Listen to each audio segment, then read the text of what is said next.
So I'm Rochelle Wilhite. I'm the designated broker of Best Choice Realty. And tonight we are going to cover the offer process. I have a presentation that Shannon will be going through with me. If you have questions though, as we go through this, in the interest of time, just send a chat and then we will go ahead and answer your questions either with the presentation or after the presentation. We'll be happy to assist. So we've muted everybody's lines, but if you do have a question, again, just go ahead and send a message through the chat. We do record these, so if you miss something or you want to capture one of the slides or maybe a template email that we have up here on the screen, just go ahead and wait for the recording. We usually record these usually within the same week, and then we post them on our YouTube channel. So if you're subscribed to the YouTube channel, you certainly can check out some of the past recordings or get some additional, maybe, stop it so you can capture what you need to capture and then proceed. So tonight we're going to talk about the offer process. And many people have asked me about the offer process. Go back a slide, Shannon. There we go. Go to the next slide. And a lot of people ask me, well, Rochelle, what do you do to win? I mean, what would you recommend? And I have a sample here, and I just won an offer last weekend, and I wasn't really trying. But I think there's a few things that you guys can take away. You do want to have some sort of letter or email communication with that other agent. This is an email offer. I would consider an agent love letter. Along with, in the bold section was what my client, wasn't enough time.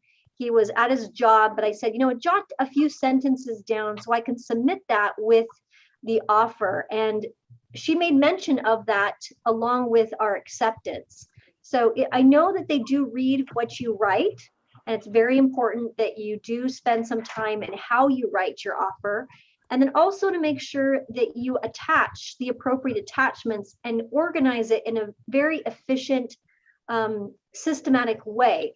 Some of you are rushing too fast and actually need to take it slower and actually do a better job in how you present the information or present the offer. And you might have better luck in getting the seller to respond, or you might have a better working relationship with that other listing agent. So as you can see, I have 3 attachments. One attachment is the offer itself. The other is the supplements, the Form 17, the 22E. And then the third attachment is my pre-approval letter. So I've separated all 3 of those attachments. The offer really should be just the offer. Some of you are bundling the Form 17 and all kinds of things with that offer. And really technically, according to Washington state law, the offer should be a standalone offer. Okay, let's go to the next slide. What I don't want to see happen, if you want to scroll that one slide, Shannon, I think it was on the last one, next one. I don't want to see you guys doing this. And I even blacked out the agency's name, but we just got an offer that was submitted for one of our listings. And I know we use Transaction Desk to do all of the signatures and put in all of the information. But when it comes to presenting an offer, I don't want you just going to Transaction Desk, at least if you're a Best Choice Realty agent. I don't care if you're another agent from another company, but a much better professional sounding email. We used to, back in the day, when we used to fax the offer over to the agent. Gosh, that really dates me, doesn't it, if I'm talking about faxing in the past. But we used to write a nice cover letter, and we put that on the top of our offer. And so instead of doing that, I'm asking Best Choice Realty brokers just to be a bit more class, have a lot more class, and go ahead and write something that's not just bullet point, summary of offer. And it sounds too mechanical, and certainly Transaction Desk makes it look mechanical. It doesn't make it look like you spent some time. Instead, the yes under there, on behalf of my client, I'm pleased to present the following offer, something a bit more like that. We are a full service. If you want some information about how to better promote, maybe they have not worked with the Best Choice Realty agent, that's some good language that Lori Mitten at Best Choice Realty used when she was presenting this offer in kind of a class that we did. So certainly you can take some of this language if you're maybe lacking for words. Some of us are more talented at creating these types of content than others. Certainly you can take some of this and make it your own. So let's go to the next slide. Really, the phases of negotiation when you're presenting the offer is really understanding, number one, the buyer purchase power and their options. Sometimes, even if we put the best offer, we waive everything, we just are unable to get that buyer the house. But we can certainly ask more questions in the phases of negotiation where we understand the buyer's purchasing power, what kind of things they have, what kind of assets do they have, what kind of strength do they have in their financing cash ability, or even how they want to structure their offer and ask for certain things. So number one, we want to really establish that before we begin to negotiate.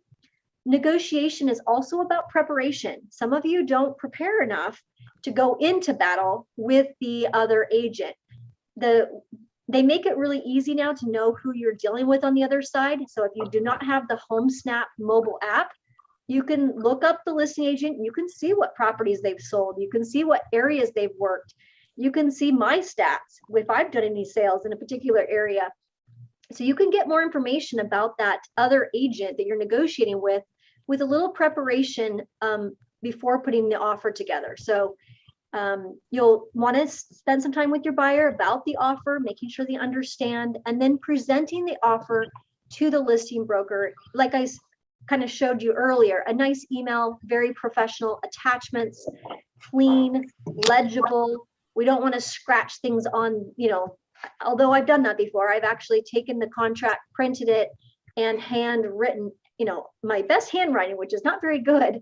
I have done that in order to get an offer submitted in the past, but we want to make sure it's clean and legible, typed if possible. And certainly we want to have some sort of cover letter or an email that states our client's position. In the next one, sorry, that's number 4, would be the bargaining stage, which is sometimes it's countering, sometimes it's phone conversations. Remind yourself, verbal is not legal. So you could have a lot of phone conversations back and forth, but unless it's in writing, it's not considered a counteroffer or, that type of structure to the offer. So you might have to expect a counteroffer, get on the same page with that other agent, redraft. There have been many times, especially in the last 6 months, that I've had to redraft the offer. I've written it all in Transaction Desk. I've sent the offer over for consideration by the listing agent. And because I've built a relationship with that listing agent, he or she has called me and said, hey, Rochelle, do you mind redrafting section this or section that, or crossing off the price and putting this? There are agents that work that way. So understanding whether they're going to counter you, whether they're going to ask you for a redraft, or if you just are just out of the ballpark, you will submit the offer, but you might have to be in a backup position. Those are types of things with bargaining, where if you understand how to bargain, there is an art to that. Then the last phase of negotiation is really the closing and trying to get to mutual acceptance. I think the number one thing I can give you as far as a hint is that the review date often is a moving target, and listing agents will use that as a way to kind of spur action. So as a buyer's agent, you want to look at the review date and don't accept that for what it is. If you have a solid buyer and a situation that matches that particular property or that particular listing, you may want to contact the listing agent and see about putting together a strong offer where it would get in front of the seller. They're obligated to submit any offer. Any written offer must be presented to the seller, even if you have a review date. So, is it reasonable to think that they'll be able to present it? A simple email is all that it takes to be able to present an offer to a seller. But they may or may not wait for the review date. We see a lot of properties coming off, taking the review date off, or just not putting it in altogether. And we also see people, they try the 7 days, they do some price adjustments, or they do something to the property, they take it off the market, they put it back on the market. So really in closing, we're trying to establish how they're going to get mutual acceptance. How is our buyer going to win? And I'll talk about that a little bit in a later slide. Let's go to the next slide, Shannon. This is very helpful. So this is a snippet of the buyer presentation. And if you were working with a buyer and maybe you didn't do a good job at consulting with them and you're already out showing properties, sometimes you need to go back to education and help your buyer. That's part of the phases of negotiation, is making sure your buyer is on the same page as you are. So I love this page in our buyer consultation. I picked up the buyer, that guy that I had on the screen earlier, that I wrote the offer. He actually was working with another agent and had written offers for 2 months, you guys. He had to extend his Airbnb once already. And then the second month, he actually had to move his belongings into another Airbnb because he kept losing out with this particular agent. She was showing him a lot of properties, no buyer agency agreement. Had to make sure that I verified that, especially since I'm the designated broker. And then I picked him up because he was not happy. He went on social media and was talking about how crazy the marketplace is here in Washington, which it still is. And a friend of mine reached out, tagged me in the post and said, Rochelle, can you help him? And I, private messaged him, said, hey, let's set up a time where we can do a buyer consultation. I put this right up on the screen when I had a consultation with him, and I wanted to understand where his other agent was in the process. No disclosures had been sent, no law of agency had been emailed, no appointment had been done where they sat down and went over what it's like to buy a property in Washington State. So he was very cautious before, signing my agency agreement. But all he had to do once I opened this up and showed him, okay, so here's how I work, went through step by step, talked about his loan approval process and what his experience was like when working with the other agent. And that was an opportunity that I seized upon, because that loan approval process and the phases of negotiation, there were many steps missed by this other agent. And so certainly this was given to him. I gave him the disclosures. He signed the agency agreement, and we went out and looked at properties one day, showed him about 7 different properties, did some more research the following day to make sure that we were on the right track. And then he called me and said, yes, his wife had decided that they wanted to go forward with an offer. So then I began the process of the negotiation. Let's go to the next slide. So don't forget, you have that buyer consultation that's already designed for you. Then we had to noticing that his past experience at offer negotiation was lacking. The agent he was working with was not, I would say, experienced enough in how to work with that lender. And then in turn, taking that information they gleaned from that lender and putting it into the contract and working with her buyer to properly set expectations about the negotiation process. So one of the key things I did, I found out who he was working with us on his loan. And I said, did you get underwritten approval or a pre-approval? He's like, I think it was a pre-approval. I gave him everything. I have 800 credit scores. I mean, this guy was obviously had been through a lot in 2 months. And here I was taking him over as a client. So I called the lender, and these are some of the questions that I wanted to ask the lender. And you can certainly do the same thing when you are working with your buyer. Get that lender, whoever they're working with. If it's not a preferred person that you've worked with in the past, you got to get them on a phone call and talk about their strengths, possible weaknesses. How long is it going to take for them to get underwritten loan approval? I mean, he had supplied the lender with so much information. This is from Steve Lewis. He was a branch manager, and he's with Cardinal Financial, and he had supplied this pre-approval letter here for $385 or $395, I think is what it says here on the screen. Anyways, provided this pre-approval letter, and I asked him some questions about, how long does the company take to get underwriting approval? There is a difference. A lot of lenders will say they put it through AUS. If you're a new broker, that's an automated underwriting system. So I want to know how long, once we get a purchase and sale agreement, will it take for your underwriters to get an underwritten approval or get approval to actually loan on the file? What I'm looking for with that is not just the pre-approval. Pretty much anybody can get a pre-approval letter. If they've got an 800 credit score, any bank or institution is going to lend on something like that. So I wasn't really concerned about, is my client pre-approved? I'm more concerned about, what is the strength? What can I cut? Can this guy go without a financing, approval? If I'm up against other buyers for this particular property, if I'm able to remove that financing contingency from my offer, that's going to obviously put us ahead and really compete with other cash. And that's what I was aiming to do when I talk with that lender, is to really understand their processing times, the pros, the cons, any cons that they had with the financing. He flat out told me, Rochelle, this is 810 credit scores. We don't see this very often. And he supplied me with everything, the job offer letter. He's got bank statements. He's had 2 months on the job. We are good to go. And so he was confident in saying, yes, as long as the client is comfortable waiving the financing contingency, I would just make sure that there's an appraisal contingency. And he says, even if we put an appraisal contingency, with him putting 20% down, I might be looking at a waiver. He could not promise that to me until we had the property secured. So, some of those types of things, when you have a lot of money down, oftentimes you will get an appraisal waiver depending on the credit score and some of the other factors that the lender would determine. So having that conversation with that lender, with the guy he's already started working with for the last 2.5 months, was critical before I started even putting myself into the transaction desk and writing up the offer. We want to also talk about verifying closing costs. If there was closing costs needed, making sure the down payment, he did have the 20% down, because I thought, after our discussion, we may just go in with an appraisal contingency and then put a 22 AD in place because he had some additional down that he could rely on.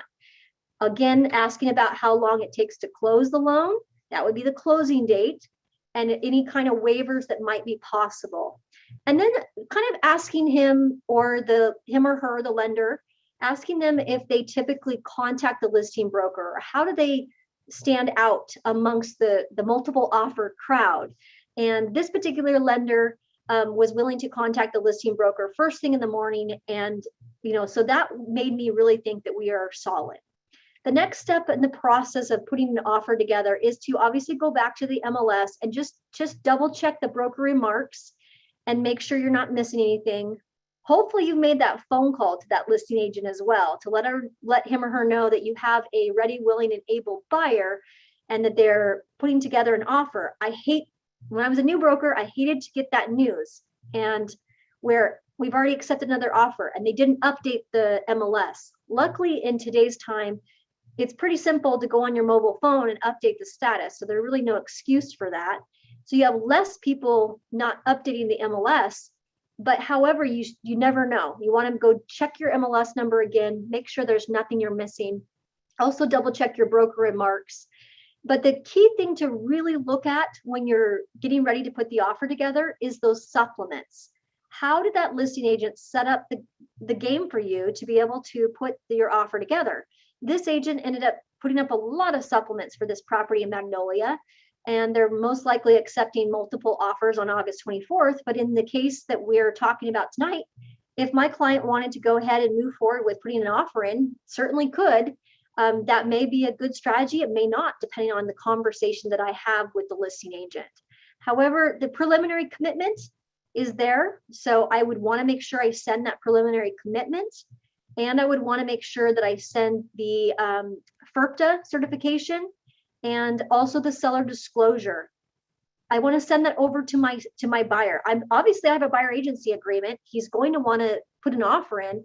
So the moment that I check my MLS, go ahead and create an email, make sure you attach those 3 or 4 attachments. And that basically has triggered your time for making sure that they have seen those disclosures, making sure that they've seen the preliminary commitment. Whether they click on it, it's not my place to make sure that the client clicks on all of the places on the preliminary commitment, but it certainly allows me to fast track the offer process so that I know what we can waive and what my buyer is not comfortable waiving. So definitely want them to look at title report, any resale certificate if it's available, if you're dealing with a condo or an HOA, seller's disclosures, and any receipts or anything else on the supplements that would be pertinent to my seller. Septic, well, that type of thing. Once we gather that information and we've sent that off to our buyer for consideration, We also want to prepare the buyer. Sometimes it's great to have another consultation. If it's their first time putting an offer together in a very long time, the buyer will very much appreciate the time that you take to go over the offer before you start sending them something to sign electronically. I have heard that from many buyers, as you know, they're working with somebody. Certainly a lot of you work with people you trust, right? And people that are friends, family. But if you're working with somebody that you're still trying to establish trust with, you want to make sure you've had a conversation with them before you send them a DocuSign or an AuthentiSign to sign. So discuss the contingencies. Do they want a finance contingency? Can they go without an appraisal contingency? What price are they thinking? You'll want to do a quick and dirty CMA, or go on to cloudcma.com or onto Matrix or wherever you go to do your CMA, and make sure that you know, is this properly priced? What you're going to start to see is that listing agents are going to put teaser prices out there, and other listing agents may go at market price. And we're now starting to see sellers listing and maybe going over the market price. And what you don't want to do is get your buyer in a situation where now we can't even get the appraisal to come in. In the situation of my guy from a couple weeks ago, we went ahead and I did a cloud CMA and I sent it over to him. And he's like, oh, it looks like they priced it perfectly. And I said, yes, they priced it perfectly, but I would anticipate they're going to get multiple offers. So we have to limit the contingencies that we have if we're going to want them to review our offer before the offer review date. So there are strategies in putting this all together and educating your buyer on what they should consider with, do they do an escalation, or do they just go with the highest price based on the comparables that you guys are running for them? It might make sense. I saw where the numbers were, and I saw that she was trying to get multiple offers, but that the comps don't support, the comparables do not support, in that case, something over 400K. Might be 405, 410, but I was not seeing that. And we had a very honest conversation when I presented the offer. You want to establish the price and the amount for earnest money. They choose the price, not you. Love letters in Washington are allowed. Oregon, they're not allowed. But consider this as a notice, and be very careful that you're not telling the buyer, oh yeah, your letter looks great, when in fact they've probably put things in their letter that are Federal Fair Housing Act violations. And I have seen some love letters that have come across, and I'm like, oh, I hope our agent didn't, say that this was okay. Certainly we can present those notices between buyer and seller, but we need to be very careful about Federal Fair Housing. Let's go to the next slide.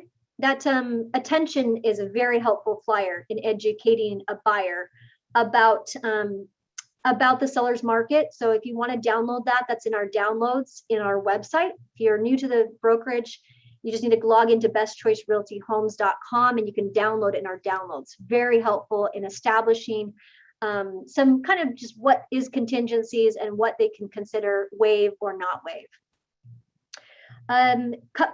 To waive or not to waive, I guess we're right there. Cut timelines versus waiving. All of these things are on the table right now. I'm seeing people who are getting creative and are actually not including 22T. As long as you've sent the preliminary commitment over to the other side, to your buyer, and they have reviewed it, you could cut the title contingency. A seller is required to provide clear title, and that's why escrow and title work hand in hand to make sure that that happens at closing. But the title contingency allows a buyer time to review the title report. So if you've ordered the preliminary commitment, that's a title report, and you want to really have your buyer go through and look at those exceptions and make sure they're okay with the things that are recorded against the property. 35 or 35W, 35W, 35 is the inspection contingency. 35W is a waiver or a pre-inspection.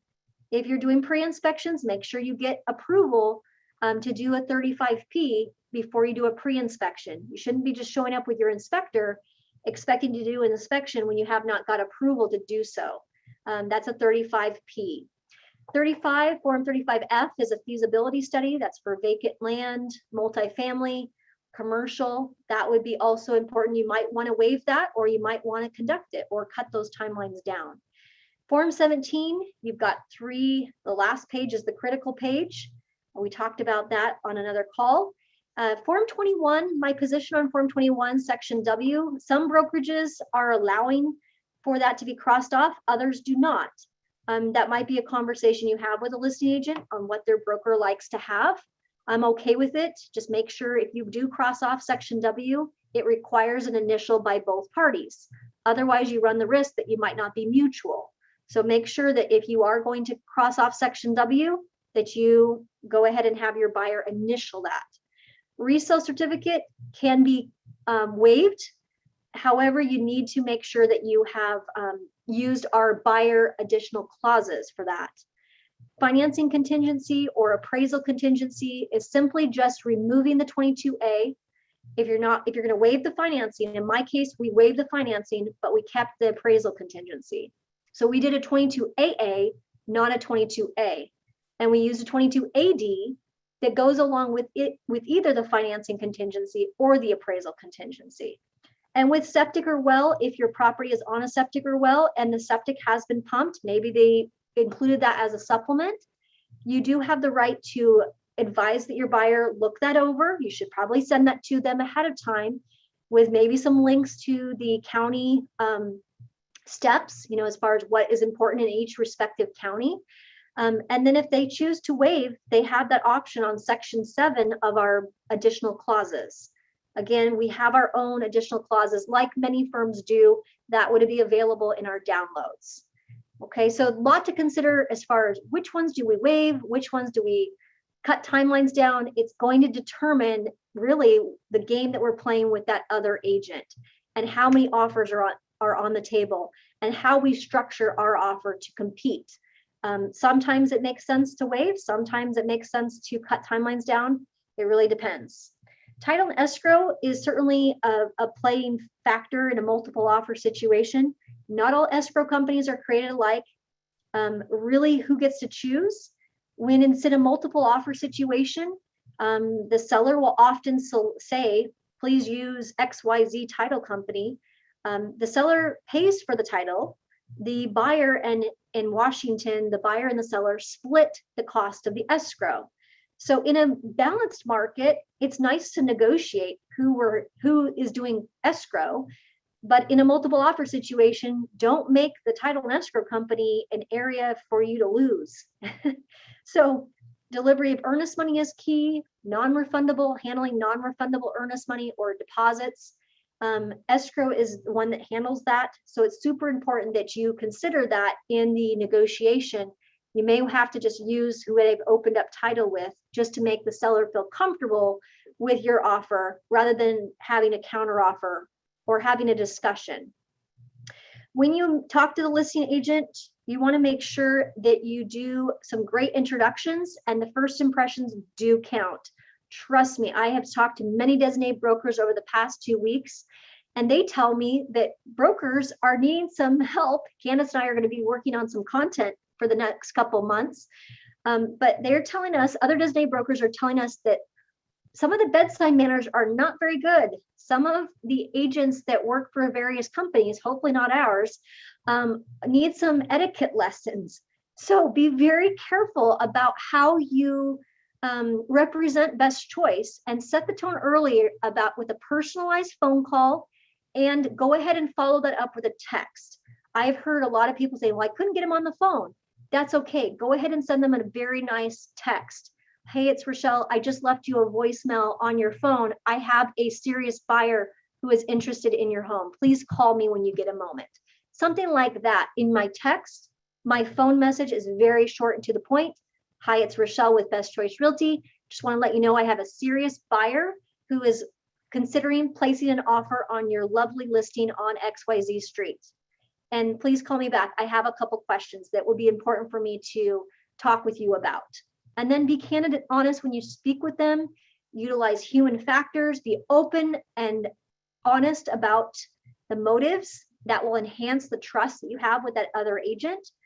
I didn't tell the other agent that my buyer was working with another broker before, and I didn't go into a long detail about 2 months. Oh my gosh, they've been looking at so many properties. That's not necessary. I was just very candid and very honest, and told them their position, that he had relocated from another state, And he was looking to get a property so that he did not have to pay for Airbnb for the next 30 days. It made a lot of sense. It showed that he was serious, and he had also taken the time to go back to the open house. Not only did I show the property to him, but he went and to the open house that she had the next day. So there was that trust, and that also matched what I was saying to her when I was putting the offer together. Not too many issues. Make sure that you're not asking for everything. If you did a pre-inspection and you have 35W and you start asking for all of these things, that's presenting too many issues. You want to highlight the strong points or the strong issues. Avoid personal opinions, and consider and watch and review the timelines and the offer expiration. So don't put an unrealistic offer expiration and then not even call and let the other agent know that it's sitting in their inbox. And avoid ultimatums. If I don't hear from you, we're going to go with the other offer that we're going to write. That's not really good use of everyone's time either. So hopefully that was helpful. Shannon, I think there was some questions, and if there are some other questions, go ahead and shoot those over in the chat. But that was a whirlwind, a mouthful tonight.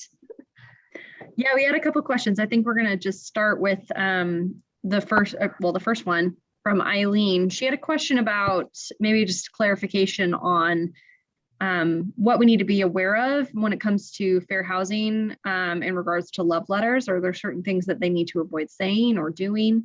Yeah, Eileen, just go Google Federal Fair Housing Act, and it will come up with bullet points of there's like protected classes, and that's the concern. I see a lot of family, my family, and they're this, and this. Again, if the seller makes a decision based on the familial situation, that could be a problem. So sometimes the pictures, showcasing some sort of, and if you highlight a certain race or ethnicity, that also could be a problem too. So really you want to make it more factual in your love letter. If you're advising a client on how to write a love letter, make it factual, make it truthful, and not about race, religion, that type of thing. There's a Federal Fair Housing, just Google it and you'll come up with the protected classes, just to refresh your memory on that. So yeah, just follow up. Thanks, Rochelle. So like I'm looking at it like, family or status, religion, so race. So is that not okay for them in the love letter say, we are a couple from this country, or for example, and we, something about personal to them. Is that not okay? It really isn't. They should be making a decision based on the merits of the offer, not on the race, religion, those types of things. So they really should opt to not include that in their love letter. And that's why the state of Oregon has decided to take it all out altogether. Because they've seen too many people that have been prejudiced against, when they're trying to decide which offer to go with.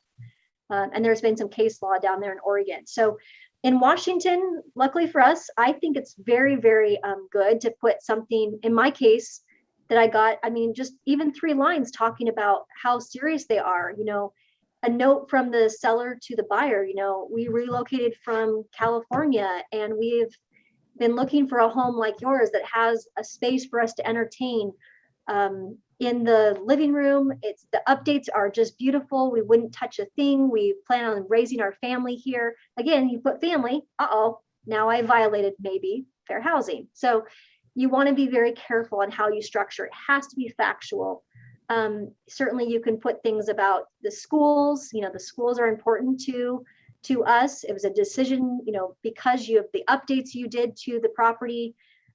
We don't have to spend $30,000 to put new carpeting in or new flooring in. We love the gray color you selected, whatever that may be. Again, it's factual information, and it sometimes resonates with that seller, especially emotional sellers that look to those love letters as a way to kind of make up the difference in their mind. Certainly, it's not the way I would advise my sellers to select an offer.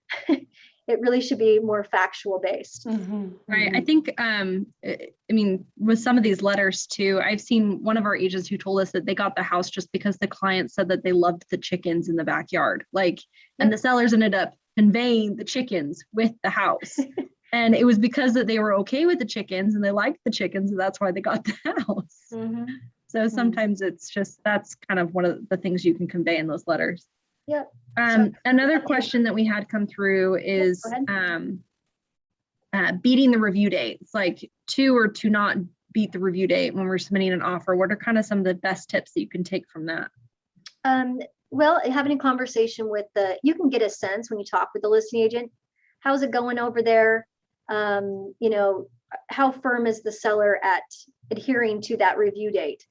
And you can kind of get a feel when you ask the listing, oh, my sellers are adamant, they're out of town, they have this, this, and this. Or no, you know what, if they're really looking for a solid buyer, you know, one that sees the value. Other times, listing agents will say, I priced it so that we get multiple offers, so we're going to let this run its course. So really, it's just trying to ask enough questions with that listing agent to figure out whether that this is an opportunity and a window that you could maybe slip in. And then structuring your offer to do an offer expiration date, and also doing a CMA, because you might have to pay more. You know, you might have to pay more than that list price in a situation to obviously get them to get their attention and not have them stay till the review date. In my case, that's what we had to do. We had to pay approximately, in that price point, we paid about, I think, $30,000 more than the list price in order to get them to take it off the market. But my buyer was very happy. And at the end of the day, we got the appraisal waiver and everybody's moving towards closing. So you have to know the marketplace, know the prices, and obviously build those relationships with the other agent. And that's what will so often help you get, you know, ahead of the curve, some of those others that might be coming in. Right. And then one last question, Mary Austin was wanting you to clarify. So buyers can waive the resale certificate review if they choose to? They can. They'd have to use a special clause that we would provide to those buyers. It's the 5 days. What we're talking about is that 5-day resale certificate review. If the listing agent has already ordered the resale binder, which they should, if they're in a multiple offer situation, they can provide that to you, and then we can provide you as a firm with the language to use to waive that 5-day timeline. If you need that, just reach out to me and I will be happy to give that paragraph to you. I just looked at the additional clauses and we removed it, Shannon. So we can give that to you so you can add that into your offer.